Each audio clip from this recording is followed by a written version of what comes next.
중국이 대만을 위협하고 있다. 화이트하우스를 포함하여 미국 외교관원 관계자들은 북한 핵 문제보다 현재 중국과 대만, 이러한 양안 문제에 있어 군사적 충돌 가능성이 더 심각하며 외교와 군사적 우선순위로 두고 있다. 기래? 고자 아새끼래. 허허 이거 봐라. 이 갓나 새끼들. 김정은 동무 인기가 주탕치고 있구나야. 바이든 대통령 동무. 미군은 비키라 이기야. 대만 방공식별구역으로 중국의 전투기가 작년부터 침범하는 횟수와 그 규모도 높아지고 있다. 최근 중국 전투기와 폭격기 전부 28대가 대만 영역 아디지로 진입했다. 그로부터 이틀 뒤에도 7대가 침범했다. 영공이 아닌 방공식별구역, 즉 아디지이긴 하지만 도발은 도발인 것이며 전투기가 들어온 것이 중요하다. 최근 대만의 분석으로는 중국이 대만의 동북과 서남, 동부의 해상 및 공중을 장악함으로써 대만을 말구평, 즉 유우자형으로 포위하는 전략을 세웠다라고 분석했다. 이렇게 작전 전략까지 상세하게 전망이 가능한 이유는 중국의 지속적인 항공 침투, 그리고 인민해방군 해군의 작전 반경 및 그 전개 방향까지 가늠할 정도로 이미 많은 침범이 있었다는 것을 반증한다.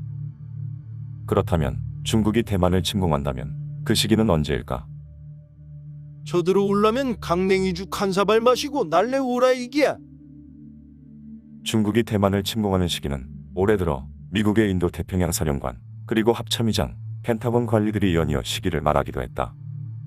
크게 보아 의견은 두 가지로 나뉘어지고 있지만 대세는 그 시기가 먼 미래가 아닌 가까운 시점으로 다가왔다는 것이다. 그렇다면 첫 번째로 침공 시기를 말한 사람은 누구일까? 우선 지난 3월 미국의 인도태평양 사령관 로버트 데이비슨 해군대장은 중국은 향후 5 내지 6년, 그러니까 2026년, 2027년 이내에 군사적 공격을 할 것으로 언급했다. 여기서 중요한 것은 사령관이 미 의회 인준 청문회에서 직접 밝힌 것이기 때문이다. 그것도 현직 인도태평양 사령관이 직접 의회 청문회에서 마이크 잡고 의견을 증언한 것이다. 어떤 찌라시라던가 터무니없는 국내 유튜브 채널에서 상상으로 시나리오 이런 시나라 까먹는 소리가 아니란 것임매. 고저 아새끼들이래 유튜브로 어그로 끌려고 방구석에서 시나리오 쓰고 자빠졌지 않겠음매. 더 급하게 빠른 시기를 말한 사람은 트럼프 행정부에서 국방전략을 기획한 엘브리지 콜비 미 국방부 전략개발부차관보다. 엘브리지는 중국이 내년에라도 대만을 침공할 수 있다고 말해 충격을 주었는데 차관보는 여기서 대만과 안보 이익을 공유하는 일본의 군비 확충을 주장했다. 미국은 현재 대만에 첨단 무기를 계속 공급하고 있고 G7 정상회의에서도 대만 문제를 직접 단어까지 썼고 중국을 몰아붙이는 상태에서 미중 간 군사적 충돌 가능성의 정점은 충분히 고조되었다는 주장이다. 사실 미국은 중국을 코앞에 두고 대만이 마치 불침 항공모함인 것처럼 강력하게 무장시키고 있다.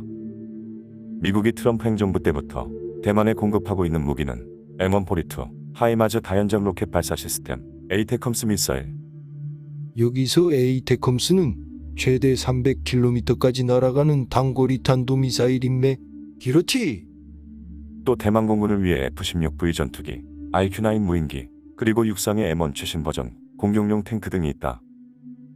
바이든 정부 또한 더 많은 25종류의 새로운 무기를 수출하기로 이미 계약 완료 상태에 있다. 이것을 중국 입장에서 보면 쉽게 말해서 한반도의 휴전선 코앞에 미국의 최신 무기들이 갑자기 태평양을 건너서 도입, 새롭게 배치하는 것으로 보면 된다. 이 갓나 새끼들. 양키들이 남반부 꼭두각시들 앞에서 배는 게 없이 기고만장하구나야. 내래 죽탕쳐서 원수의 각을 떠주갔어. 이것은 중국으로서도 상당한 부담감이며 따라서 중국이 좌시할 경우 시간적으로 더 준비된 상대를 직면해야만 한다는 사실이다. 그런데 또 다른 면을 살펴보도록 하자. 미국 합참의장은 또 다른 언급을 하였다. 6월 초 마크 밀리 미 합참의장이 또 다른 의회 청문회에 출석해서 말하기를 대만은 여전히 중국의 핵심적 이익이지만 중국 시진핑과 공산당이 바로 지금 당장 나서서 군사적으로 대만을 점령할 의도나 동기는 없다. 아마 중국도 스스로 잘 알고 있을 것이다. You don't understand? 적어도 가까운 미래에 중국이 대만을 침공할 가능성은 낮다. 이렇게 말하고 있다. 마크 밀리 합참의장의 발언 배경은 최근 중국 전투기 28대가 방공식별구역에 들어갔으니 매우 긴장된 상황에서 의원들이 당장 중공이 대만을 침공할 것인가에 대한 질문, 즉 대만 중국 갈등이 시기적 심각성을 묻는 단계에서 실제 군 책임자로서 어느 정도 달아오른 긴장을 냉정하게 가라앉히는 의도라고도 분석되고 있다. 적어도 당장 할 수 있는 중공 아새끼의 능력은 없단 말이지 않카서. 그렇다. 중공의 군사력 증강이 위협적이지만 적어도 가까운 미래에는 아직 미국보다 우세하지 않다는 것이 합참의장의 언급 배경이다. 이것은 미국 대 중국 군사력에 있어 갑자기 역전되는 현상이 당장 일어나기에는 시기상조라는 말이다. 그런데 미국 내에서도 중국과의 군사적 충돌을 염려하는 움직임도 있다. 펜타곤에서 18년간 근무하고 있는 해병대 소령 출신 연방공무원 프란츠 게일. 이 사람은 엉뚱하게도 중국 신문 매체인 글로벌 타임즈에 자신의 기고문을 부탁했다. 한마디로 내부 폭로인데 프란츠 게일은 정보 접근 금지를 당하고 뇌사를 받고 있는 중이며 곧 해임될 것으로 보인다. 그의 주장은 미국이 핵심 이익도 아닌 타이완을 지키기 위해 중국과 싸우면 미국의 세력만 부추기며 질 수밖에 없다. 처음 프란츠 게일은 워싱턴 포스트에 기고문을 보냈으나 내용을 보고 워싱턴 포스트가 거부하자 무슨 생각인지 중국 신문에 기고했다고 한다. 고저 아새끼의 제정신이 아니구만 기래. 동무는 공화국이라면 바로 총살이야. 그의 기고문 요지는 대만을 놓고 중국과 충돌한다면 미국의 자원과 세금 그리고 젊은이들이 수없이 희생당한다는 내용이 골자다. 즉 대만을 포기하는 것이 미국이 쇠락하지 않는 미래를 위한 것이란 말이다. 즉 미국도 만만치 않게 희생될 테니 전쟁을 피하기 위해서는 중국과 첨예한 외교 갈등이나 압박으로 지금처럼 코앞에 두고서 대만에 대한 전략 무기 및 코로나 백신 지원을 해서는 안 된다는 것이다. 미국이 마치 중국을 자극시켜 갈등을 부추긴다면 중국으로서는 사력을 다해 막을 수밖에 없고 그렇게 중국을 코너로 몰아붙이는 일은 전쟁을 피할 수 없는 매우 위험한 행동이란 말이다. 여기서 우리는 한번 다시 생각해 보아야 한다. 중국은 과연 그럴 수 있을까? 중국은 미국을 회피하지 않고 미국과 바로 군사적 충돌을 한다는 전제는 무엇일까? 그 가장 큰 이유는 하나의 중국으로 대만을 회유하고 세계에서 대만이란 존재를 지웠다고 믿고 있었는데 이렇게 미국이 대만을 지원한다면 14억 중국 인민을 통치하는 중국 공산당과 시진핑의 리더십에 타격을 줄 것이란 말이다. 그런 국가 리더십이기에서 중국 공산당으로서는 사력을 다해 전면적으로 나설 수밖에 없다는 것이다. 내래 도저히 못 참가서 바이든 하레비 동무 한번 붙어 보자오. 항공모함 국가 있고 일 없음매. 중국 인민해방군의 힘을 보여주가서. 중국 공산당은 14억 인민을 통치한다. 국민 숫자로 보자면 미국과 같은 크기의 나라 대여섯 개를 현재 중국 8천만 명 정도의 공산당원들이 장악하고 통치한다는 말이다. 대륙에서 14억 중국인을 그것도 하나의 단일 민족이 아닌 50여 개 다민족으로 이루어진 중국에서 대만을 내버려 두고 회피해서 미국에 굴복한다면 그 이후 티벳 신장 위구르 지역에서 연쇄적으로 나타날 수 있는 민족 봉기로 중국 분열의 정면으로 위기에 직면하며 14억 중국 인민을 통치할 수 있는 리더십과 통치력의 상실이 중국 공산당과 시진핑이 가장 우려하는 것이다. 한편 중국도 나름의 사정이 있다.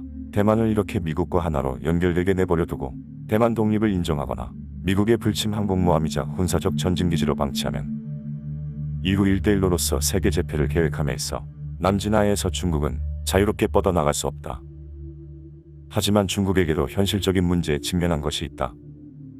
현재 중국 공산당의 정치 일정을 보면 중국 공산당 100주년 기념 2022 베이징 동계올림픽 20차 당대회 이런 행사는 변함없이 자신들의 정체성 확립과 14억 인구의 통치 정당성을 확인받는 작업이다.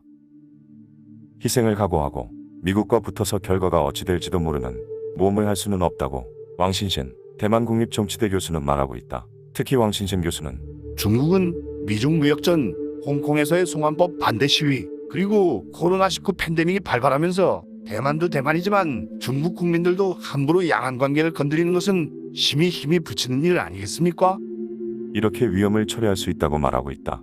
특히 왕 교수는 중국 스스로 대외관계 및 내치 그리고 공산당 통치 정당성의 확인 작업이 걸린 정당대회 일정을 통해 자신의 일에 역량을 모으는 것이 현재로서는 가장 중요한 우선순위다. 따라서 대만에 대해 무모하게 나설 수는 없다고 말하고 있다. 그러나 여기서 중요한 것은 2022년 이후다. 여기에 분명히 왕 교수는 지적하고 있다. 2022년 가을 열리는 20차 당대회 이후의 상황은 예측하기 어렵고 양측이 과도한 압박이나 대항을 할 경우에는 장담할 수 없다는 것이다. 그렇다면 적어도 2022년까지는 소강 상태이겠으나 로버트 데이비슨 인도 태평양 사령관이 말한 대로 최대 2027년, 그러니까 적어도 2023년부터 2027년 사이에는 전쟁이 발발할 가능성이 높다는 예측이 우세하다.